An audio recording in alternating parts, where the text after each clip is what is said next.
Hey folks, this is Stouffer with Winning WP. In this video, I'm going to show you how to make a basic table in the WordPress editor. I'm here on a blank page. We have a title of tables. And we're going to click first on this plus that says add block when you hover over it. And we want the table block.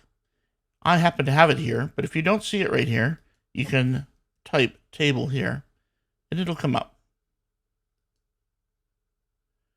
And then it wants to know the dimensions for our table. We'll give it a nice square of 2 columns, 2 rows, and hit Create Table. And there's a basic table. Let's put some names in it.